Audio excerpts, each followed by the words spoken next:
artists should know their worth and know that they're worth building a brand for. You can't just say yes to every single show, but it's a race to the bottom if you keep doing it that way. Is there a threshold maybe you have yet to cross? Man, that's a big question. We heard somebody screaming, Ray-Bans! Ray-Bans from across the pond. So you guys just recently opened up for Tyler Hubbard. That made all of that worth it. We tried to write something good, and we just couldn't do it. So we decided to write something bad. Talk about that.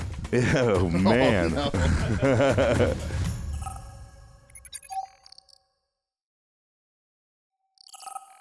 Hello, and welcome to another Reno Live podcast. My name is Brian. My name is Joel. And today we have a kick-ass band with us, Huckleberry Road. I actually do like how we have them set up, though, because this is how you guys are on stage, too, for being lefty, Yeah, righty, it is, drums in the actually. middle. You So noticed that. Yeah, Yeah. I did. Well, He's if an we're being upside-down, accurate, we backwards would guitar push player. you about 4 feet. Yeah. Way Gotta back. make the triangle. Gotta make a triangle. Yeah. Yeah, it is pretty cool, like having me being left-handed and Robert being right-handed, because it makes for sweet pictures Yeah, when we've yeah, got the it dual does. guitars going. The old McCartney and Oh, yeah. Lennon. Oh, yeah, thing going on there. absolutely. Yeah. You know, the way we are, we can do this. Yeah. Some of the photos on your website are very badass with that. Yeah, and it's like Dual guitars. when we Dual lean guitar. into each other, it's like we're just having a moment. You know what I mean? Right. Because Robert and I have been best friends for 23 years. Okay.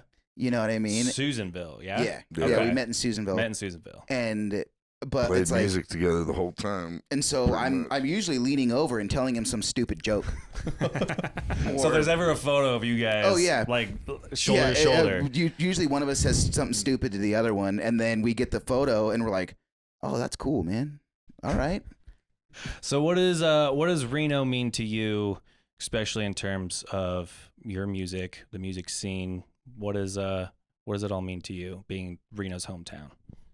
You know, it was being from a small town, coming into here, it was a great place to come and really try to get your music out there.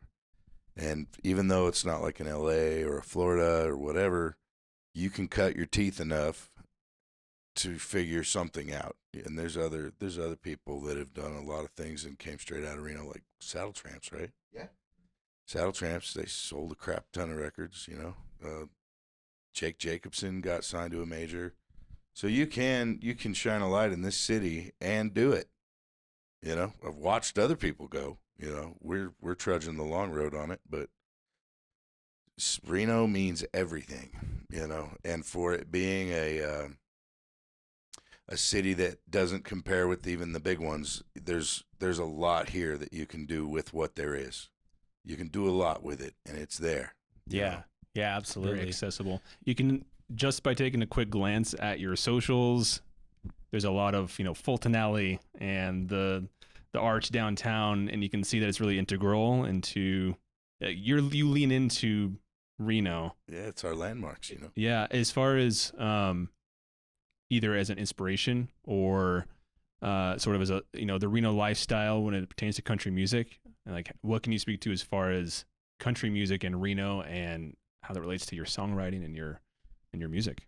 Well, we've always when we very first started, we wanted to play fast. We wanted to be heavy. We wanted to, and we slowly progressed into Robert's songwriting style. And it was a lot more of the classic rock, Southern rock, older country. And we just didn't need to be heavy anymore. You know what I mean? Plus, chicks want to come to those shows and the guys follow. You know what I mean? And it's like one of those things. It's, you build a crowd around that. And it's because somebody gave us that advice. He goes, that's how you build your crowds, and it's one of those things. But when it comes to country music here, I've watched so many artists sprout up. Even in the past 2 years, there's way more younger artists. It used to be, when it came to country music, it was top 40 cover bands in casinos or in dive bars, and now I feel like this style of music is flourishing way more. I mean, there's artists like Jake. There's artists, Morgan McKenzie, Carson Chandler, Dakota Wass, and they're all really good. They're all really close friends of ours, and it's built this community. They're super talented. Yeah. Super talented. It's, but for us, for our songwriting, it's like, and don't get me wrong, we're on the fringe of country. We just, we still like to play loud. We still like having, rockin' riffs. We just do it in cowboy hats. I don't play a show without a double pedal. Like, Nice. yeah, No. we're heavy. Actually, I did want to ask you a question, Dylan, because I know Anthony and Bobo, you've played for so long together. You're a more recent addition to the Sure. group. Yeah. So what has it been like integrating into a long-time pair? Yeah. And what are either some of the challenges or some of the joys of sort of gelling as a group now? They beat me. Yeah, but you hold No, sticks, so you can No, fight back. so he got away once. But they always come back. No, man, it's been great. These guys they have such a great chemistry together, and they brought me in and were so kind. And it's been super just low key the whole time. There was no pressure initially, and it eventually just became like a brotherhood. Like I mentioned before, we've had several other bass players and other members of the band come in and out. But yeah, it's always been us three, and we've been on the road together. We've done showcases together. We've had so many ups and downs together. We're brothers. I mean, we've gone through seasons of life together, lots of them. Almost 7 years. Yeah. Yeah, Going on I've been 10. in for almost And yeah, probably going on 500 10. chicken I sandwiches. think it's about 8 years. Yeah, that's the thing we do. We do chicken sandwich reviews on the road. Is that right? There's videos. Yeah. Oregon has the best chicken Yeah, sandwiches. big time. Actually, no, I take that back. There's that. Specifically gas station Yeah. chicken. Yeah. Okay, give us a top 3 countrywide. Oh. What was the one up in Washington That had was- the foot-long sandwich? Oh yeah, that was like the Bird's Eye or Bird's View something. It was this mystical spot on the side of the highway. It was a gas station, and we couldn't we've even driven back through, never saw it again. But you have like Chris. I think the most It's only solid there for one the full is moon. the crispy crunchy chicken. Crispy crunchy chicken is in Oregon a lot. Yeah. Yeah, between Klamath and the little tiny town. Oh, Yeah. Chiloquin. That's the best one. That's Yeah. yeah. There's It's so juicy, and when you're in line, everybody's ordering them. They're going, I'll take 2 or 3 of your chicken sandwiches. And I was in a long line, and like 5 people ordered them, and I was like, you know what? I'm gonna get a goddamn chicken sandwich. and they make them fresh right there, and they're just stellar. Yeah. And so we're like, well, we got to start trying all these different places. We were on our way to Indio, and there's that random on the 395. There's that it's like a Chevron, and they've got the Chester fried chicken, like a Subway. You know what I'm talking about? Oh, It's I like do. all by Yeah. itself. Yeah, it's all by itself. Yeah. So Robert's like, can I get this chicken sandwich? And he goes, oh yeah, they're right here. And he was like, no, I want that one. He's like, I haven't made any of those, but those are ready. And he goes, can you make me that? And he goes, no. And he's Yeah, like, that sandwich got a 4 out of 10. Out of 10, yeah. he was so upset. I still had it. I took it. I was like, all right, give me that. And he's like, can I have another Freaking sauce? thing. And he goes, no. That's how many it comes with. He's like, no, there's just sauce on it already. You were asking for extra pickles, is what it I was. was. extra I pickles, know. yeah. Yeah, he's like, no, there's already pickles on it. Yeah. He's like, dude, I'm at a Chevron in the middle of nowhere. Like, come Okay. on. So I can have my sandwich or shut the hell up. Yeah. And it was awful. I got one too, and it was so bad. I think I had Chester's on the way to. They have one on the way to in Tonopah on the way to Yeah. Vegas Yes. now. Yep. Yeah. Yeah. Some I of had, them let it sit too long. yeah. you know? Mine would have. I think 4 would have been generous on that one. That Yeah. that I had. Those Yeah. heat lamps are rough, bro. Yeah. They got to be making them fresh. They can't be sitting like that. It's got to be fresh. How often do you travel out of state? Every summer. Yeah. Every summer. I mean, sometimes as early as March it even starts, or now we're bleeding into. Yeah. We start Yeah. year Yeah, round. We're always traveling now. We've been out as far as North Dakota, Texas, Arizona. I think we Wyoming, played- Montana. yeah, we Yep. played Probably 300 shows in the last 3 years. More than that, because I mean, we did that 6-week run, and in 6 weeks we did 135 shows. Holy 6 weeks. Yeah, that hurt. Yeah, that was 3 brutal. shows a day at some of the places that we were at. Yeah. Oh man. Wow. Yeah, that was a long run. Yeah, the fairs, they pay you really well, but they also make sure they get every ounce of blood you got left. Right. Don't put that out. I'm just kidding. Don't tell them I said that. They know what Too they late. do. It's on camera. Oh yeah. Well, I mean, it's like you do a 10-day run at a fair, and that's 3 shows a day. That's 30 shows. Yeah. You know what I mean? And it's like every time you step on stage, you got to perform, and that's where your energy comes from. You know what I mean? And even if they're an hour set, 45-minute sets, 30-minute sets, it's, you know, you're on. Yeah. You know yeah, what I and mean? it's like you play 12 o'clock, 3 o'clock, and 11 p.m. What Yeah. have you learned And as far you're as an hour from the motel, so you're there. right? All day. You can't go take a nap in between sets. In the Maybe grass. on the Maybe you grass in the can, middle but- of all yeah. the people. It depends. It depends. Sometimes they have a green room set up for us, or A fifth wheel. Yeah, sometimes they have a trailer for us. In Billings, we did that 10-day run, and they had a fifth wheel trailer set up for us, and they were literally. I mean, we had a runner that would, if we were hungry, you know, or he'd pop his head in he knew right when we would get there, right, and he'd pop his head in about 5 minutes after we get in the trailer. He'd be like, "Beer run." Yeah. Yes, you're on. Let's go. Drive know. a go-kart to his truck. And they had Huckleberry liqueur at this place, too, man. Holy crap. Yeah, it was Very good. Any- Yeah, You Providential, don't I see would it say. over here. Yeah, anything Nick would go to the store, anything Huckleberry he could find, he would bring it to us and be like, "Look what I found." And we're like, It was "Dude." it was nice. Yeah. Yeah. They treated us really well there. Even though it was a long 10 days, they took care of us really well, and everybody was super cool, super personable. We have this really sick joke that we tell each other. Mhm. We're on the road, and you do so many days in a row at fairs sometimes, or festivals, whatever, and then it turns into, it'd be really nice, man, if they just came up and be like, "You know what, you guys just did so good your first 2 sets.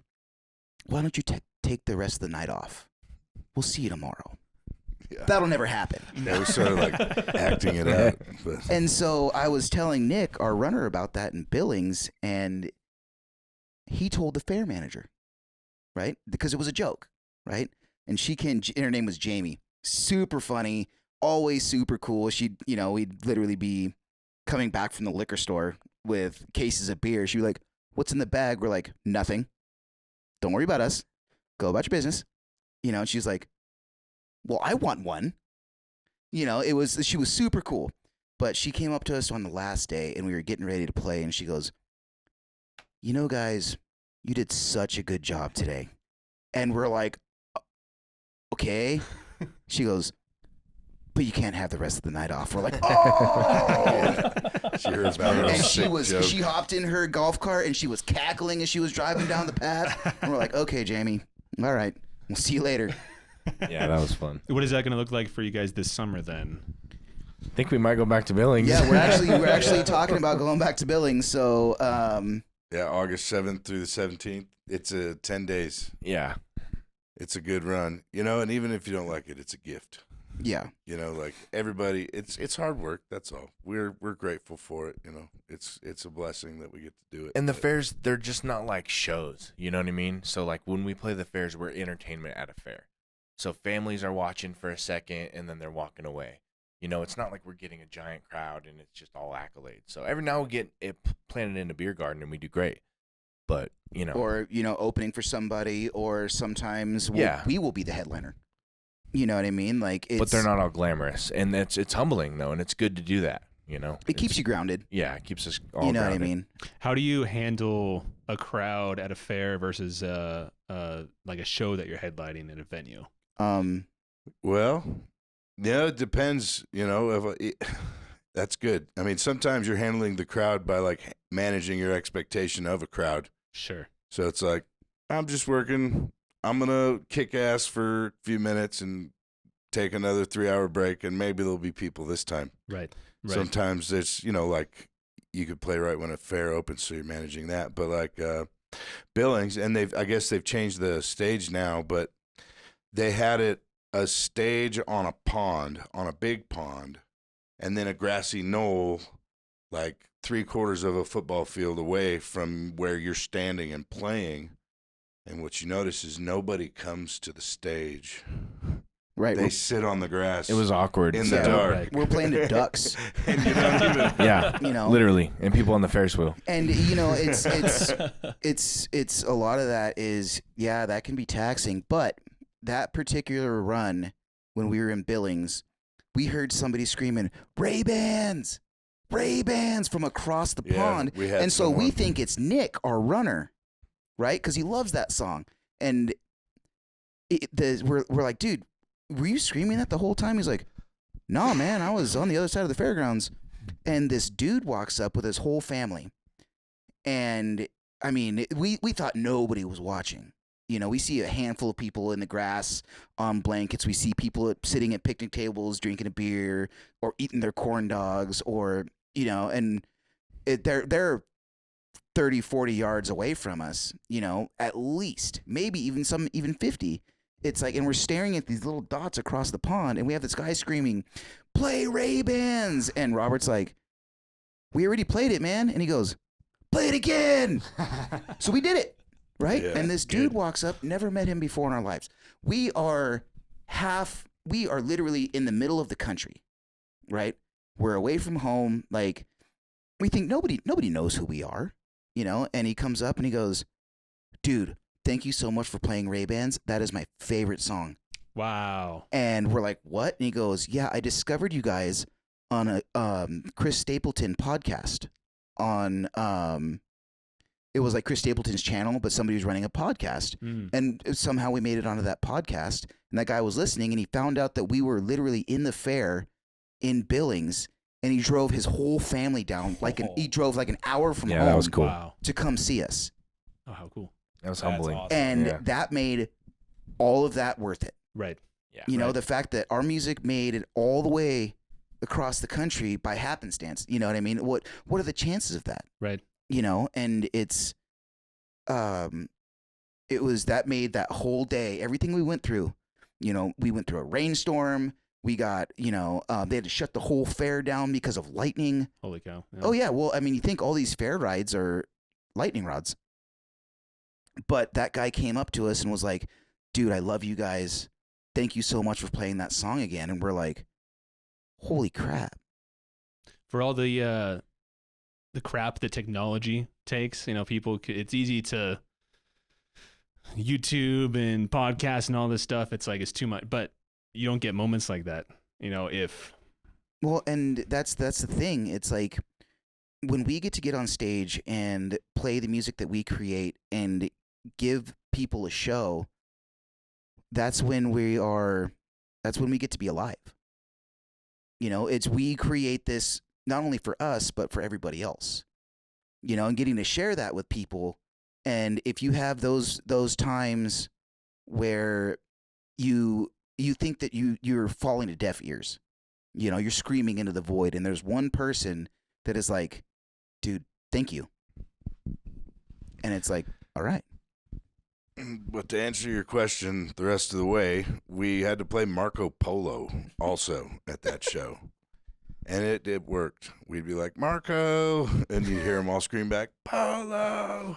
So it was like, all right, there's people out there. They're alive, at least. We can hear them. Can't see them. And I think it's how you said you have to treat it like a job Yeah. in some of those instances. And Yeah, just 5 or managing 5,000, expectations. man. Right. Yep, 5 or 5,000. If it's Right. 5 people in the crowd or 5,000, Yeah. whether we're opening for Tyler Hubbard or a magician just opened up for us. You gotta just It's go out the and do your same thing. show. Got to go do Yeah. the same Yeah. show. Yeah. So Same show. Is there a threshold for moving from like small independent artists, playing in the coffee shop or releasing your music for 2 listeners?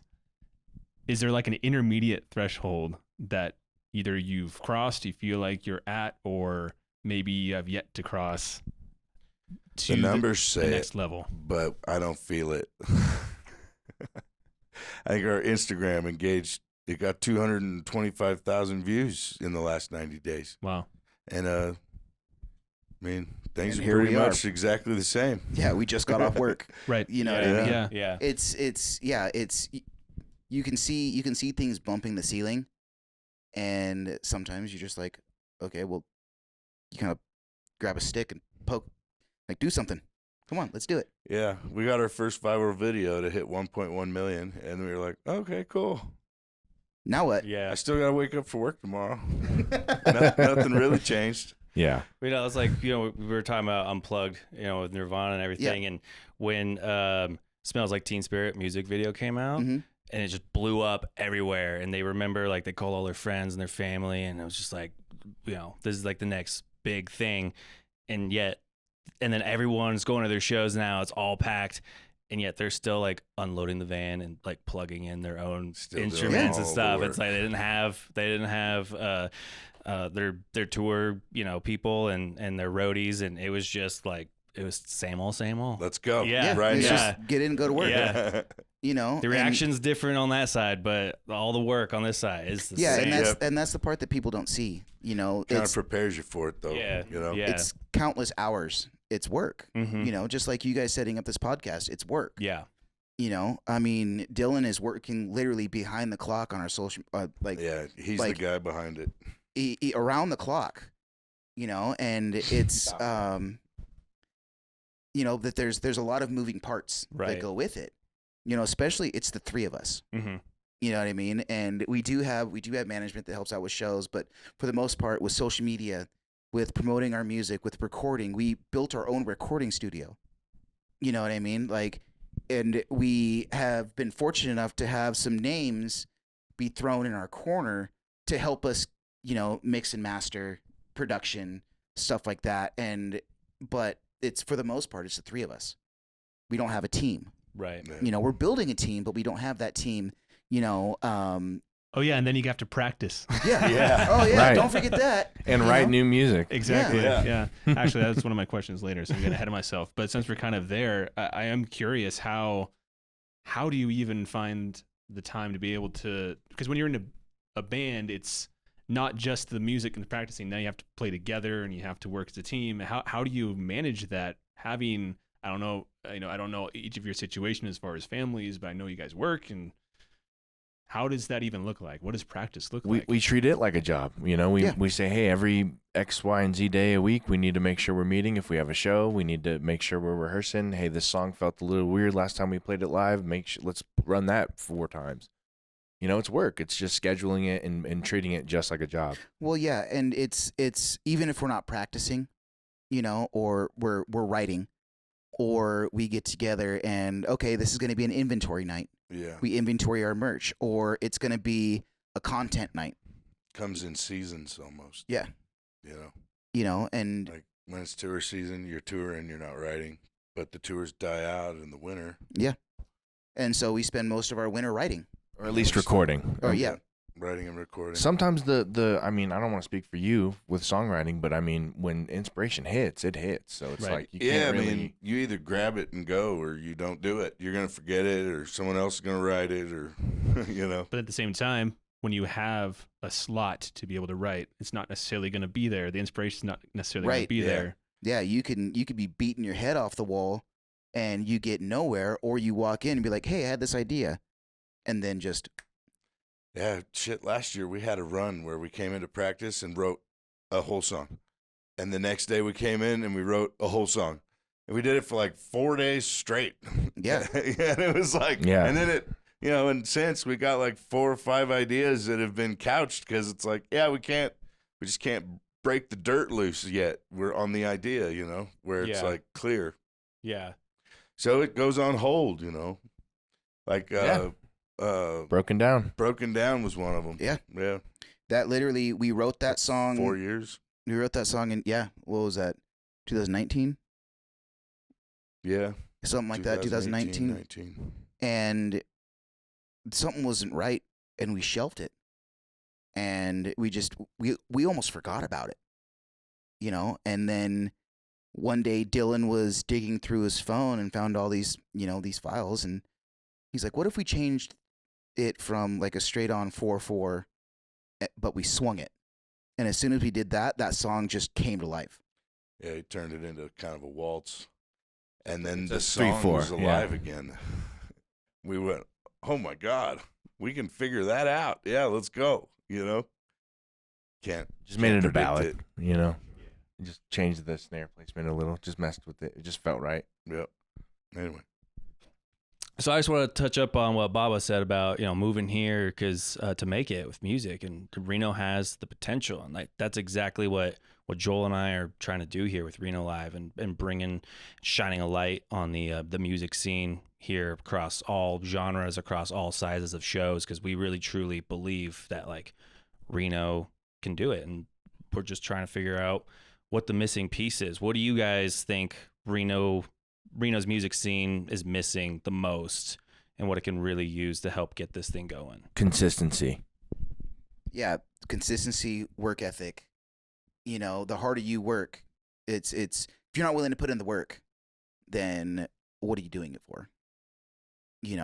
There's a lot of bands, and and a lot of bands run together, which is great. And there's a strong community. Doesn't matter what genre it is. Doesn't matter if it's country, if it's rock, if it's, even like the jazz, like all these jazz cats coming out of UNR. You know what I mean? Like, but there's a huge, strong musical community, and it's just one of those things that, you just got to put in the work. and I think I think you'd see a lot more progress from a lot of the bands if, we're all artists. We all just want to play what we write. We don't want to be a cover band. But the truth is, it costs money to have a record. People don't pay you a livable wage in music with just your originals until you're basically selling tickets. So there's a trade-off. There's the creativity of it, but then there's the skill that you learn that can be used for work.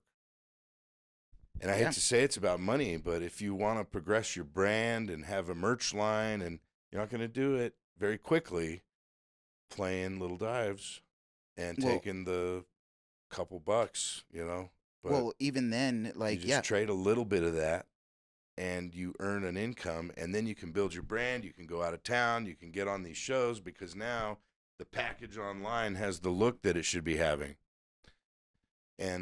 And we're just very creative brained, and some of us, including me, I'm old now. I'm just learning this now at almost 40. I'm going to be 39 next Tuesday. Happy early. Yeah. And, it's funny, he's not even the oldest one in the band. But I think if you trade a little bit of work and your skill for something that can turn around and really feed into your creativity, it's something we trip up on, just in general as a creative person, like not blaming it on the music scene, but in a sense, that's an obstacle that we have. If you go to Nashville, they go, "We won't let you play here unless you play this list of songs." And they're all top 100 songs that people know, and then you get $1,000 for the night. What do you do with $1,000 that you didn't, because we all have jobs. So what can you do with it? Anyway, not to go off on that forever. No, it's an interesting perspective. And because when we've sort of asked this question, I think the responses we've gotten were about attendance or venues or sort of the vibe around it. So it's interesting hearing when you said consistency, you're talking like consistency from the artist side, right? Yeah, but also what I think Robert is talking about too is some people want to play for the sake of playing and for the sake of being able to say that you're playing somewhere. Whereas if you do that every single week, you're diminishing the product. The thing about it is, yes, you need to play and you need to make yourself present, but you need to make it an event. You need to make your show undeniable, right? And it's one of those things, you don't need to play 3 times a week. You don't need to play every single bar in town. What you need to do is make it an event and leave. We used to play, we had a stretch where we would play 2 or 3 times a week. And and then all of a sudden you're like, why isn't why are we getting nobody to come? And they're like, oh, I'll catch you next time. We know Years of that. Yeah, there's always another show. You know, oh, they'll be playing, you know, next month or in a few weeks.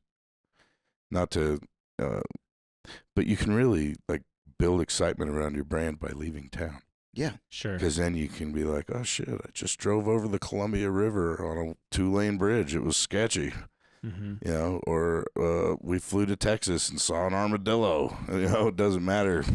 You know what I mean? Like you're on an adventure. Sure. And people gravitate for like towards your that. brand. Yeah. It doesn't matter what the shows are. If you're leaving and working and right, and showing that you're running around, you're creating excitement here back home. right. Because And then that is what helped us sell tickets. We can sell almost 250 pre-sales before doors, and we've never been able to do that. It started happening when we got a record out and started sharing all this adventure, not just playing shows, but like, God, we've been in crazy stuff. Almost got eaten to death at Trenton Lake, you know, and my In whole North face was Dakota. covered in bites. Yeah. Well, talk about that. Oh, man. no. Yeah, I can probably find a picture. So we were on the road, and we had a few days off in between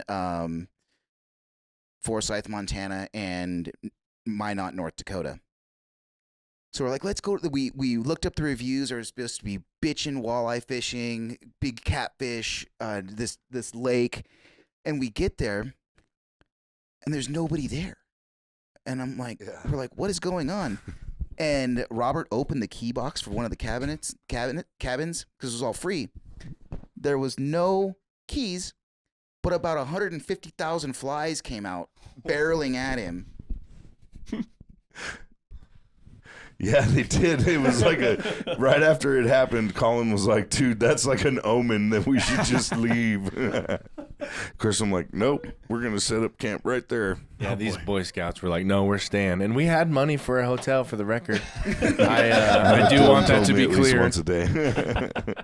Yeah, once a Oh, day yeah, for 3 and- days that we were there. And so I'm trying to stick with Robert and his plan. You know, our fearless leader, like he's got a plan, right? And finally, by the end of the second day, I just looked at him and I was like, you know, we don't have to be here. Yeah, you know, we don't have to The do this. mosquitoes were the size of tarantulas, I and swear, the horseflies. Yeah, I swear the horseflies were waiting to ambush us every Well, time we and opened the the trailer. problem is on the lakes. the problem is they poisoned the lake to kill all the pike. So there was literally like Chernobyl catfish in there. They talked to you too, the catfish. Yeah. Not words, but they'd be like. And I mean, we were literally clinging on to survival at that point when the hotel was 15 minutes away. But he's so proud. He's so it wasn't proud. about being proud. It was like, Dylan, you're What just was it shaking your about? well, dude, it's like $600 a night to sleep the whole band, and we were traveling as a 4-piece then. So it's like we have 3 days off. I don't want to spend $2,000 just so we can sleep somewhere and start working again. So, I mean, it was really for that reason, and I don't, Finance. And you your know, pride. Yeah, well, my pride didn't want to leave. I was sitting there, man. On the last day, actually, I took a microdose, and We all did. I just remember laying in the sun, just being like, "All right, I give up. I'm not fighting the bugs anymore. He's They're like, just "Just gonna take eat me." And I literally just laid there. I could feel them biting me still, and I'm just like, maybe I'll die. Pure acceptance. Oh, we got up the next morning. We got up the next morning at like 5:30, 6 o'clock in the morning, and we had that campsite packed up in like 7.5 minutes. We were ready to go. We got to Minot, and we've been in the just living in citronella for a couple days, and I mean, it was just brutal. No running water at this campsite. No, nothing. You were on your own. They said, you know what, you can go die. I actually called them and I was like, guys, I'm trying to pay for a camp spot. And they're like, oh, you can just stay there. We actually don't maintain that park anymore. It's like, oh. And we stayed. and then we stayed for free for 3 days. Oh, and Yeah, it was cheap. Yeah, I'll give you that. And we and got a bunch malaria. of wild game from this dude out of Forsyth before we drove out of Montana to go into North Dakota. And he gave us this ice chest with like wild shot bison where someone went out and hunted and killed it and then paid to have it butchered and just never came to get the meat from him, you know? And so he gave us a bunch of this, like a bison tri-tip is like the size of your torso. They're huge, dude. and we cooked it on a little R2D2 barbecue. Yeah. It It took a was whole so can of good. propane just to heat it up. Like 4 hours, too. Yeah, oh Yeah. yeah. Still so pink We in the still middle. ate the damn thing mostly Oh, raw. yeah. And I mean, we had the barbecue going. We got there at like 3 in the afternoon, and it's like 90 degrees in North Dakota, and it's humid. We started a fire right there because we're like, you know what, the smoke will help keep the bugs away from us. There you go. We literally had fire watch. Somebody was watching the fire all night long. It didn't help. We are blessed in Reno with bugs, I feel like. Oh, big time. Yeah. Holy Yep. crap. Yeah. Oh, yeah. That's not a Especially- joke. Compared Yeah. with a lot of the country, my goodness. Yes. Yeah. Even Tahoe's great. Like, Yeah. Pyramids, little questionable Well, sometimes. and but- it's a little bit better here too because it gets hot, but it's dry. Yeah. Mhm, exactly. That's what's nice about the high desert. It's not very nice to a lot of living organisms. No, no. So there's a reason why there's not a lot of native like plants and bugs, and everything else was kind of introduced afterwards. So you guys just recently opened up for Tyler Hubbard at the Reno Ballroom just Yeah, that last was fun. month. Tell us about that. How did you guys get assigned to that? Oh, so I was at work, and Bob from Cable had texted me, and he was like, "Hey, you guys available?" And I'm like, "Sure." He's like, "Cool. I'm gonna pass you on to the Silver Legacy." It was a great opportunity. You know, Bob was real cool for doing that, for connecting us, and then Silver Legacy hit us up, and they're like, "Hey, we'd like to have you on as an opener. We've heard a lot of great things," and you know, Bob was like, because they had asked Bob who they should, you know, contact. And he goes, "Well, if these boys are home, these are the ones you want." And I was like, "Dude, thank you so much. Like, Yeah. yes, we are there." You know, and before we discuss Bob. anything else, I was like, "Just confirm it. It's like, we'll do it." You know? No questions asked. Yeah, and the Silver Legacy was super cool, super easy to work with. Tyler and his crew were super nice. And dude, the Reno Ballroom's badass. It sounds fantastic in there. Yeah, it was fun. I saw ZZ Top there, and I saw Wolfgang Mammoth. Mammoth. Yeah. Yeah, that was sick. But it was a Great trip. show. You know, it was a trip to walk out on that stage, and it completely sold out. You know, about around 3,000 people. And when we walked out on stage, as soon as we walked out, people started screaming, and I was like, "Oh God, I can't do this!" Like, Mhm. I was like, It's that hometown. It's different when it's your hometown crowd. Yeah. You know what I People mean? from the stage to the back wall, man. And it was just It was like a you lot. could feel the electricity coming out of the crowd, and it was one of my favorite moments being on stage with these guys. And we've been doing this for years, and the hometown shows like that, it's just the electricity is completely different. You know, like it's like we felt it. And I mean, we had Robert's cousin selling our merch, and she was like, by the time that we were done, everything was said and done, she just walked up with the merch bag and she shoves it in Robert's, was it Robert's chest or was it your chest? It was mine. And she goes, "I'm leaving. I'm done with you." Because she had, like, we sold probably 3/4 of our stuff. You know, it was like there's something flipped. Something Yeah, flipped. we moved a bunch of merch, which, you know. Did you guys if- prep for that beforehand? Were you anticipating selling a No, bunch? No, we or- should have, but should we have. just we like, bought brought everything everything you knowing had. it was sold. You know, it was sold out, but we had no idea. And plus, my cousin Kendall Hubbard's a savage. Like, Oh, she was upselling people. She'd be like, she'll crawl up your butt and, and make you buy a I shirt. watched her. This guy walked up and he was like, "I really like this hat." She goes, "Cool. Well, if you buy this hat, so the boys are phasing out this style of T-shirt, and I'll sell it to you for $10. And he goes, I got too many T-shirts. And she goes, do you? And he goes, I'll take the shirt. But That's her. that night. It was crazy because something like, I mean, a switch was flipped. Yeah. Like that reaction, and you know, you just got to run with it. Is that something where you know beforehand you're opening for Tyler Hubbard, or does Civil Legacy just say, hey, we have a show coming up, we want you to open No, for we it? knew we were opening for Tyler, Mhm. like, and which About was a week before. Yeah, about a Yeah. week before they Yeah. called us, and because Bob was like, "Hey, are you guys home?" I'm like, "Yeah, Mhm. we're home." And we had just gotten home. You know what I mean? Like we had just so happened to. It was like one of those things where we weren't, you know, headed out or anything. And I was like, "Yeah, let's do it." Like I called them, and it was like instantaneous. We're like, "Yep, let's go. Come on, Yeah. let's do it." I mean, and Of course. Yeah, does the Pope wear a funny hat? Of course I'm going to play that show. Is that the biggest artist you've opened up for? Joe Nichols. yeah, Maybe at Wow. home. At yeah, home at it home, is. At yeah, home, yes, at home, sure. yeah. Okay. Yeah. Warren Well, we- Ziders was 6,000. Warren Ziders was pretty big. Yeah, And Warren and he's- Ziders was He's fun. huge. He's a huge Yeah. artist. Yeah. We've played with, you know, Warren Ziders, Joe Nichols, Aaron Tippin was a lot of fun. He was hilarious. We did a festival with Carrie Underwood. Yeah, Road Oh, yeah. Fest. As soon as we finished our set, dude, she came out all sparkling and dancing on stage singing. Man, she can sing. Oh, that was wild. My jaw just hit the ground, and I was like, I'm not loading for a moment.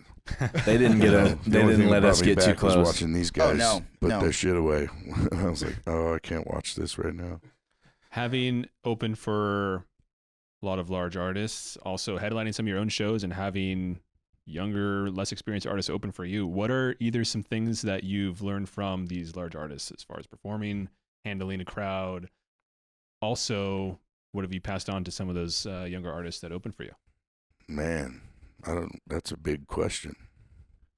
I think it goes back to consistency, honestly. Like when you're playing a show like that, you want to be as consistent as possible. Mhm. Because if they tell you 45 minutes, then it's got to be 45 minutes. You got to be cleaned up Oh, and yeah. off that Oh, yeah. stage. Vaminos rapido, man. Yeah, you On got to and be off right now. and you got to be grateful to be there and happy to be there. You can't be up there acting like a jerk and being like, "Oh, this isn't working right now, and I wish they'd let me set up over here instead over there. They only give us this little space." Like, there's moments where you can really lose your cool if you wanted to. You know, there's a lot of that provided on that Yeah, stage. and then that puts a sour taste in their mouth.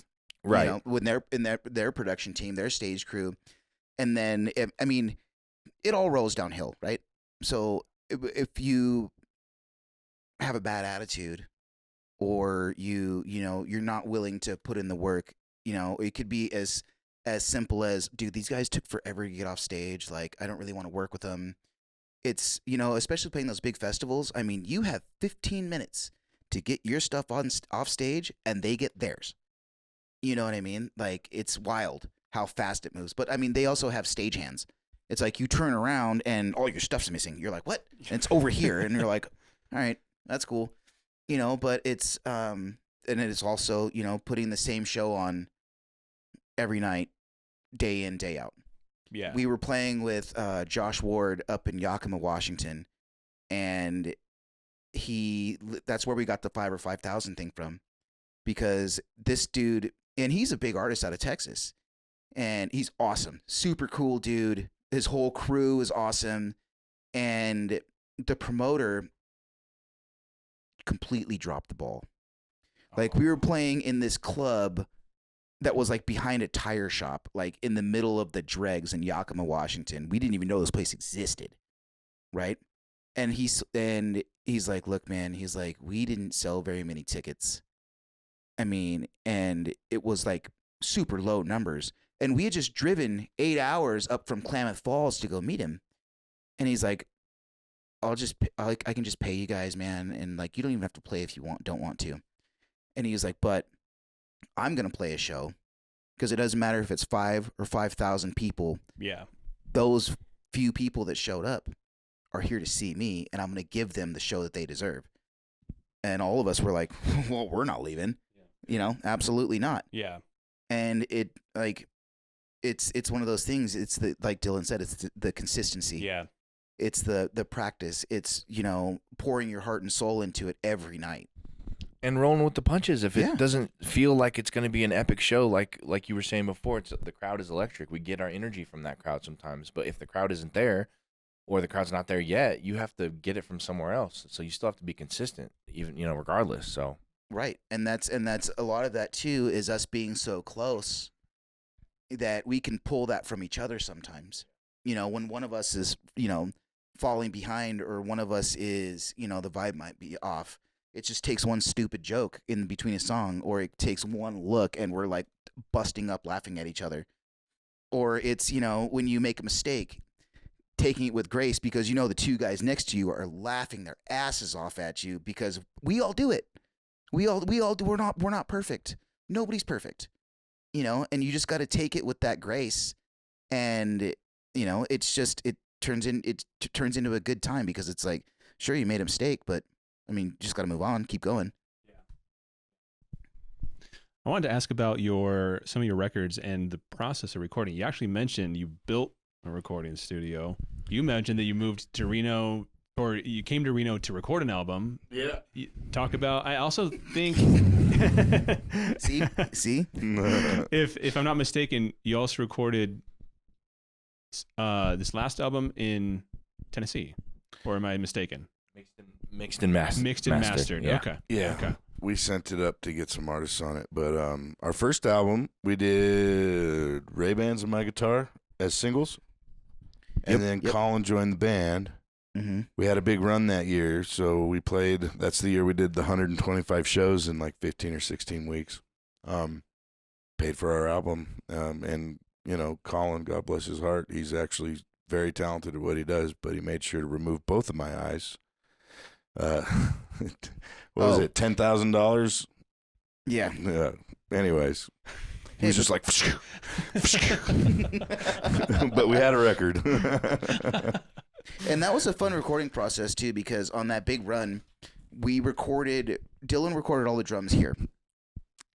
And then we recorded all the guitars and a lot of the vocals in hotel rooms along the road. Colin put together this whole recording package that he just put in a suitcase, and we recorded in our off time. Because before that, when everything shut down in 2020, a lot of bands rolled over, especially, and a lot of local bands were like, "Oh, well, we can't go play shows, so we're just not going to do anything." And you saw a lot of people disband, and we took that as an opportunity to, well, we've got nothing but time. And Dylan's like, I want to start learning how to record.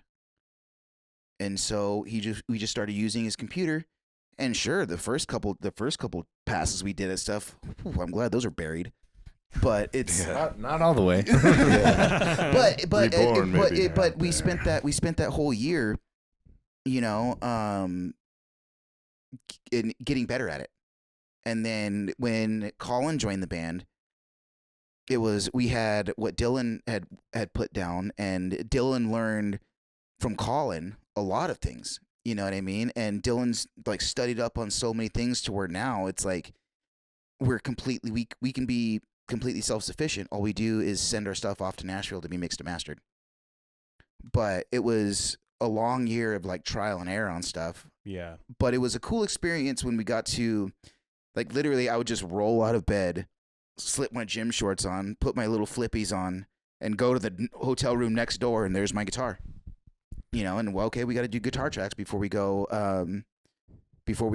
play tonight, or we got to do these vocals, or we got to do this, we got to do that. And by the time we got back, we had maybe 1 or 2 vocal tracks to do. Yeah, and we did Troublesome in Montana. Yeah.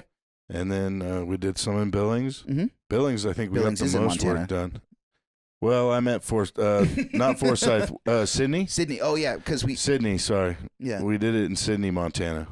Yeah, because we had then like in Billings 3 days off in between shows, and we got to Sydney, and did we take care of I think they put us up. Yeah, at that point they we got did our put us up we got one our day, own. and then we covered like 3 or so. But I mean, they put us in one of those like extended stays, so we had a kitchen and everything, and we just set up the whole recording studio in this hotel room, and just went after it.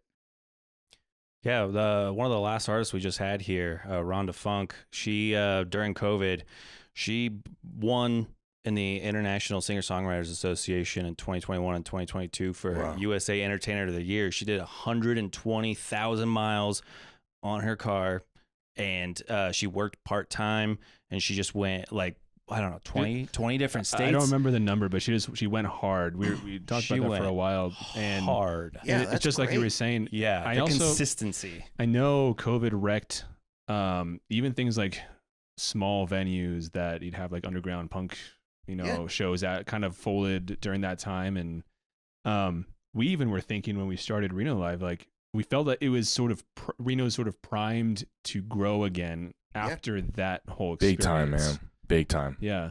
The phoenix from the ashes. Well, yeah. Yeah. I mean, you think about even People just were hungry after just too. the Yeah. Mhm. just Mhm. the population. Like when I moved to Reno in 2006 with Robert, we were around 300,000 people, and we're about to bump the ceiling on 700,000 people now. And it's primed. You know what I mean? And I mean even the nightlife when it comes to clubs. It's all there. It is. It's all there. It It's is just all there. and you do have a lot of the clubs like say the Cypress and the Alpine, and they're just kicking ass and taking names, and Yeah. they're bringing Yeah. in names Yeah. like, and it's great. Do you think Reno would benefit? Well, actually, let me ask it in this way, because we talked a little bit about consistency as artists as far as the Reno scene goes, but from more of a institutional perspective, venues and showrunners, and what do you think either Reno is lacking, what Reno could really benefit from that perspective? I know that so when you're going out and you're playing as much as you are, eventually you tighten up. You tighten up in ways that you don't think you're tightening up, but then you can be contacted. I don't know if it's lacking necessarily, it's just like you're just out there in a way where you can catch someone's eye because, there's a lot of, like, the Peppermill can put you up, pay you well, put you in rooms, give you something to eat during the day. And you can send a lot of stuff that way, but you don't always hear back, So it's like we need the larger monolithic structure to begin learning how to accept local artists. But at the same time, we have to flourish as artists too. It's a two-way street. And I don't know, to a point, I think it's already there, but our scene isn't there. Do you think there's a too big of a gap? Because we do have, like you were saying, some monolithic structures in town. Yeah. And then we have some really amazing smaller venues, like you mentioned, yeah. Cypress, Alpine, Holland. I don't think that there's necessarily a gap, because there are I think it's mindset. yeah It's mindset. because you do have smaller places that smaller artists can play, and you do have mid-sized venues like the Cypress and the Alpine, and and then you have the Reno Ballroom, then you have all these different like it's Grand Sierra, the yeah, Nugget, yeah. Silver Legacy. exactly and it's for every style of music. Even if you just want to be a cover band, there's plenty of places for you to play, and there are great clubs, like playing at the Terrace Lounge and the Peppermill. Mhm. Super fun. Yeah. And they take care of you. You know what I mean? They take care of you in ways that other places won't. And I think that part of it also is, a lot of artists have struggles because sometimes venues are not willing to pay. Right? But if you're putting in the work and you are doing you are doing what you're supposed to do, and you have this product, you shouldn't have to devalue yourself. But that also comes into the you shouldn't play every night. It's so interesting. That's such an interesting take, because having done Reno Live for 2 years, again, we compile all the live music that we find out about. So we've been posting, and we'll see names there 3 times a week. Like, there's a lot of names that are consistently out there. And it's interesting hearing that perspective from you, because the mindset is you can so easily go to, I need to play as much as I possibly can. Which is true, but Which you is also still true. gotta travel as far as you can doing Right. it. You got to build distribution. You don't want to just distribute in one place over and over and over, because Yeah. then it's Right. readily available all the Right. time. It's diluted. And even if I'm a fan that loves you to death, I can be like, well, I know the next one's just around the corner. I'm not Mhm. coming today. I think that's a piece of advice that I think a lot of artists in Reno could benefit from. Well, and let's work together. That's what we do. If we four-wall somewhere and we're going to go and rent out a room, we'll work together with another band and go, hey, let's make this make sense. We can guarantee you this. We're getting this guarantee. We're going to get this from the door. Let's do this. Yeah. Let's plan it, make an event, do some promo, get on the news, get on radio, do podcasts. Let's promote the yeah. Leading event. up Right. to it. and it also helps because every time we four wall our own show, we work with Fresh Bacon, the promoter. Yeah. Right. Yeah. Yeah, he's awesome. He's fantastic, great friend of ours. And He's J-Max. and J. Yeah. But it's having him behind us, and his knowledge on how to. He's a fantastic promoter. And he knocks it out of the park for us every time. And I'm not saying that you need a promoter for every show, but it's like having tools like that. Right. I think that's lacking too. I think there's 2 or 3 great promotion companies or promoters in town, and I think there's probably like 30 that are kind of shady. Yeah. Yeah, there's a few. Yeah. It's But ultimately, the gap is all of us figuring out what it takes to gain their attention, because they're here, that you can get them, and we've seen some people do it, right. The Some first people time. get some big deals and leave town, and there's been a guy here this whole time that if he sees you, I don't know, somehow we got to get them to see the scene. Yeah. And I think that's focusing on ourselves ultimately. Yeah. Yeah. Right. There was a point too when more big name artists, because if you look at Reno logistically, it's a travel hub, Mhm. right? And you being right where we are, you have access to Utah. You have access. You could. It's the Bay. the Bay Area. You have it's an absolute travel hub, and there was one point to where Reno had all these big shows coming in all the time.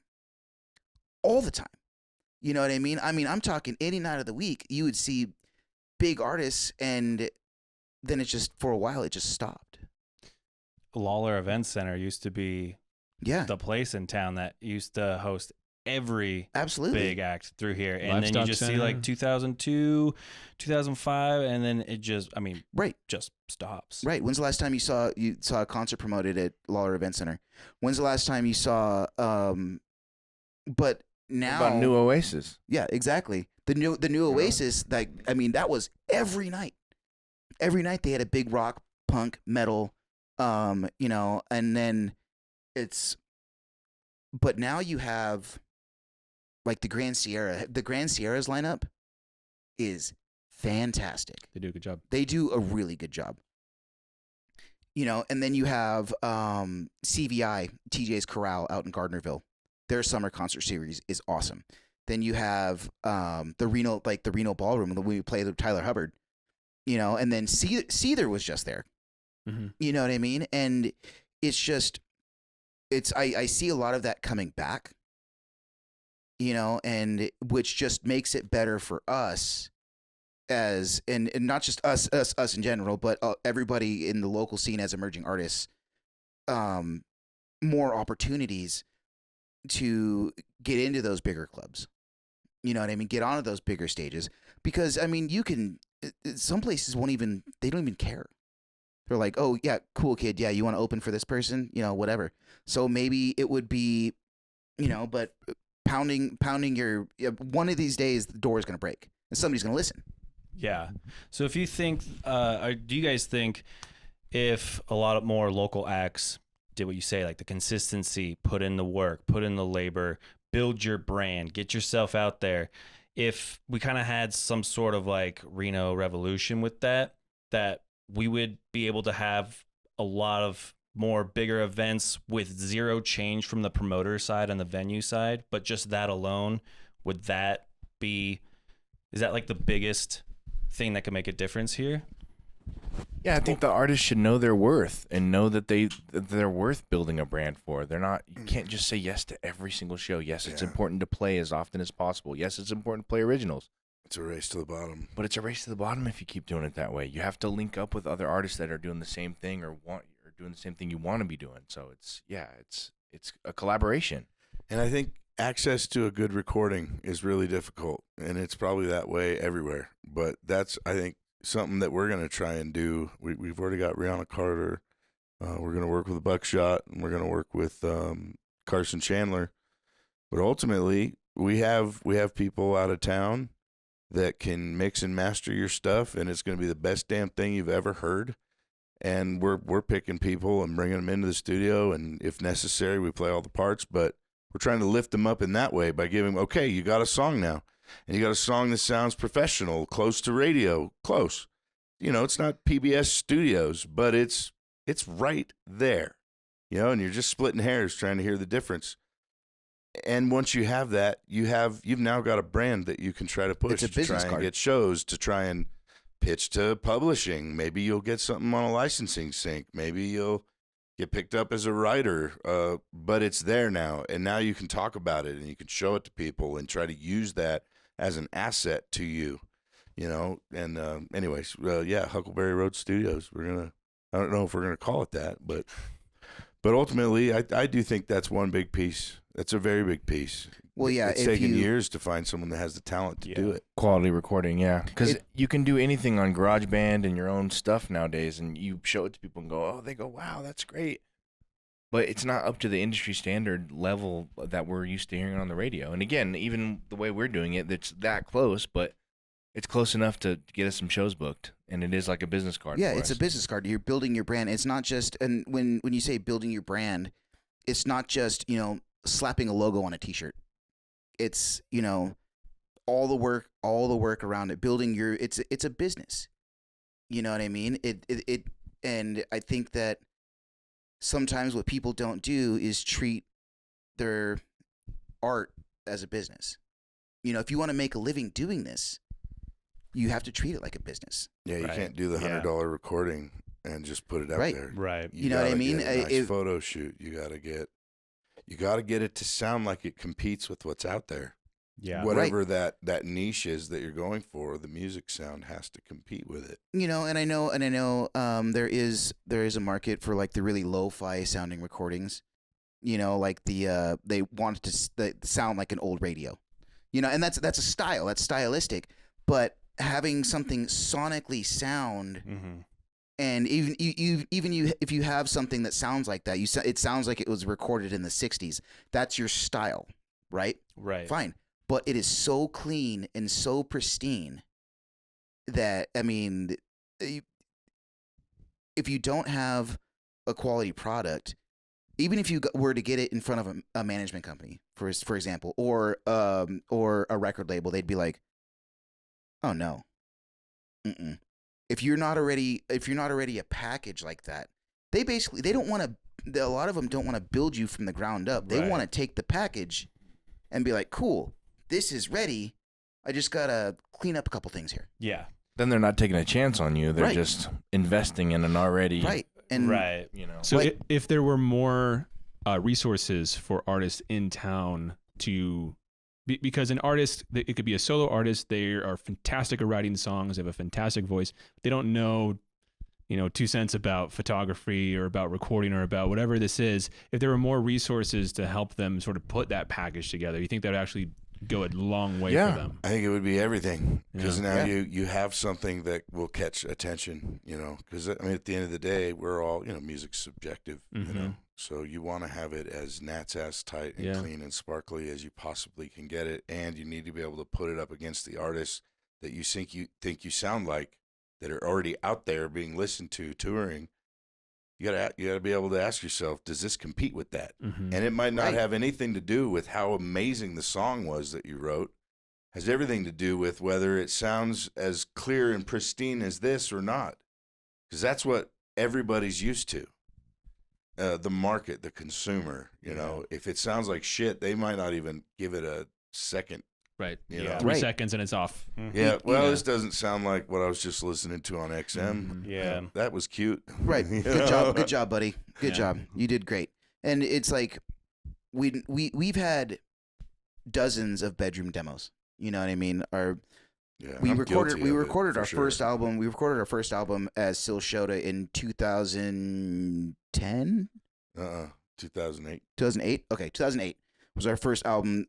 Robert and I's full album. And I go back and I listen to it sonically, and us as players and us as writers, and it's like the progression going is like night and day, you know. But we've you go back and listen to some of those demos that we did like in a garage or something like that, and that's what we used to sell at shows, you know. But it's like it doesn't sound like what's out, you know, streaming. It doesn't sound what's out, and you know, yes, get your music out there.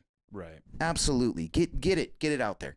You know what I mean? But just having the best quality product humanly possible is like light years ahead of where you know what I mean? It's life or death. Yeah. It's life or death. And in an age of You're either streaming some cute too. kid playing in a local band, or you are looked at like you have a product and you're doing it.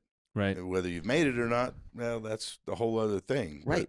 A bedroom demo on, you know, a 4-track CD, someone can just, you know, pop that into their CD player. But now with an age of streaming, you have a song before yours and after yours. But, yeah. Right. And if it sounds if yours off- is, you know, 10 dB down and Right. If it's not And it's mastered quiet correctly, or the bass is loud or Right. yeah. it's going to stand or out like it a sore sounds like thumb. it sounds like you're singing out of a tin can.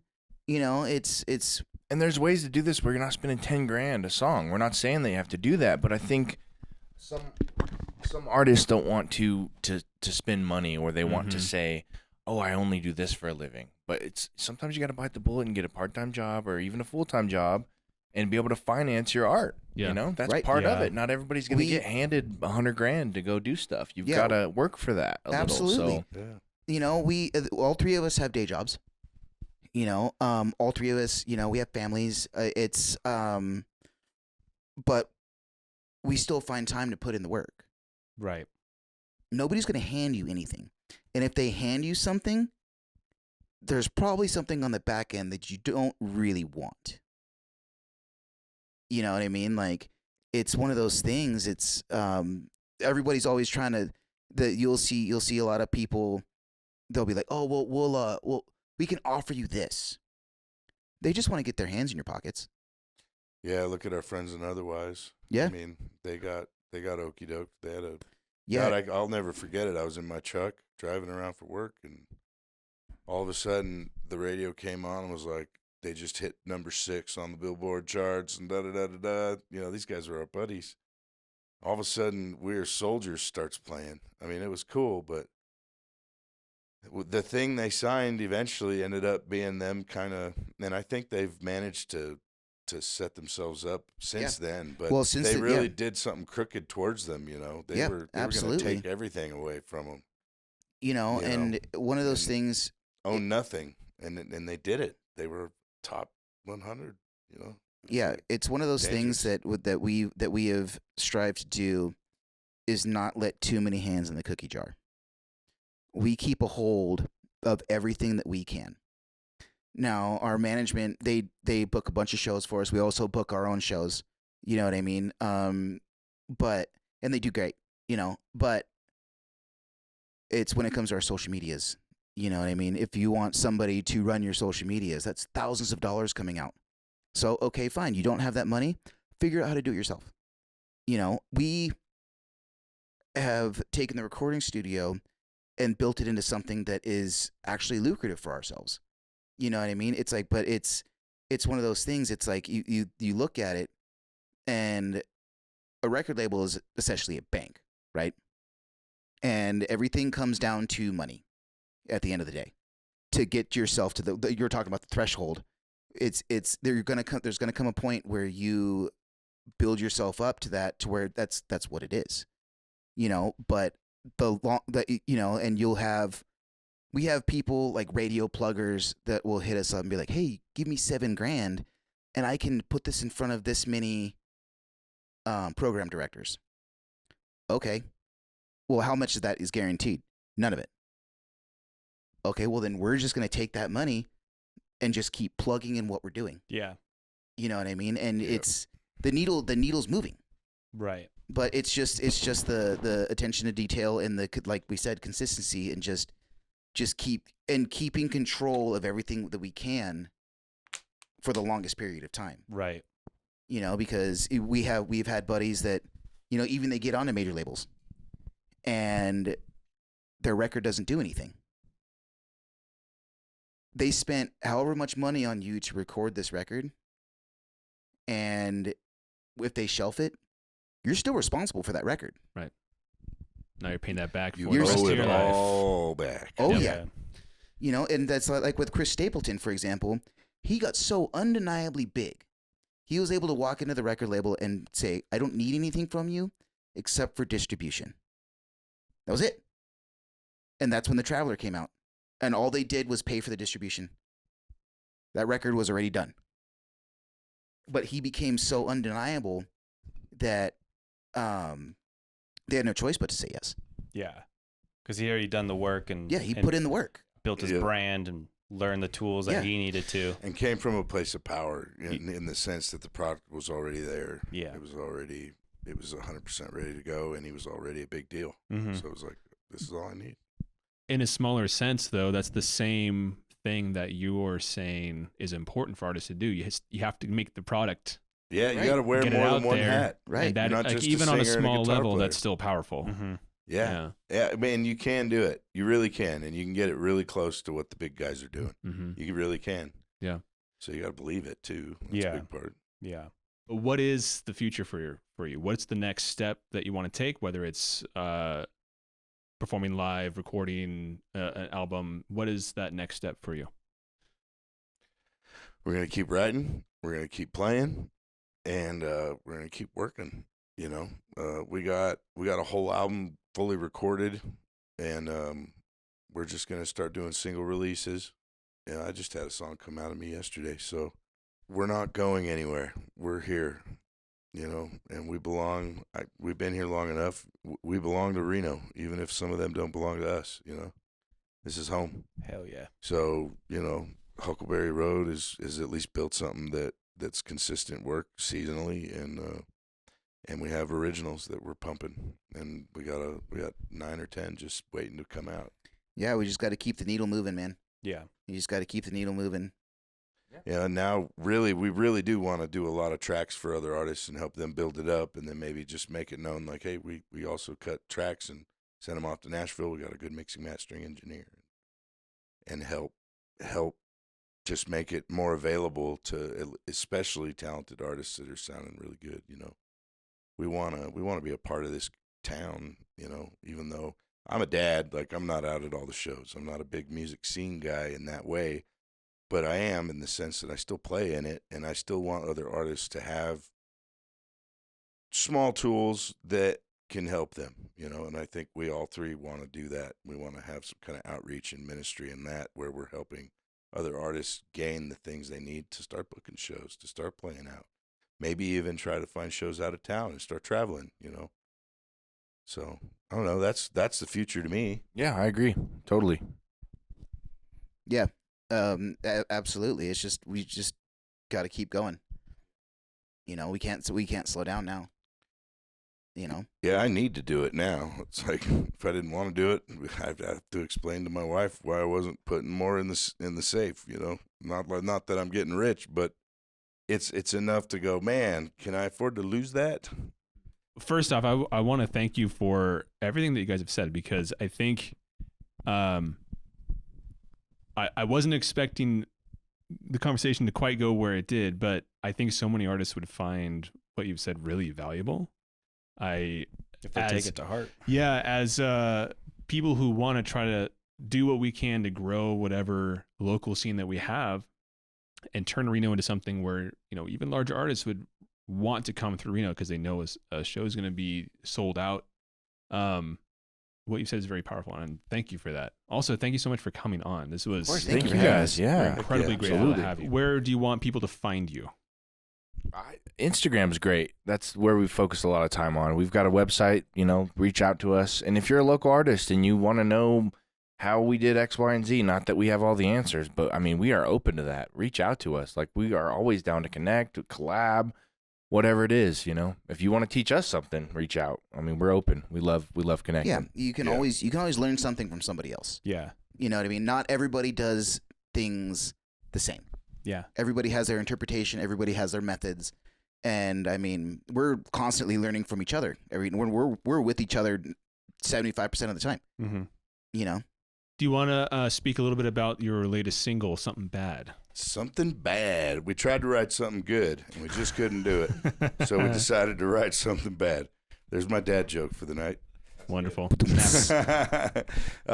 Yeah, well, we've had it out for a few months. Dylan helped me straighten that timeline out. It was in March, on the March 14th. 14th, yep. We got some really exciting players on it. We have David Dorn playing keys. We got Tully Kennedy from Jason Aldean to play some bass for us. And so now we have him living in earnest. Every time we play a show, Tully's on stage with us. Ernest is our live tracks rig, just so you know. Yeah, he's translating.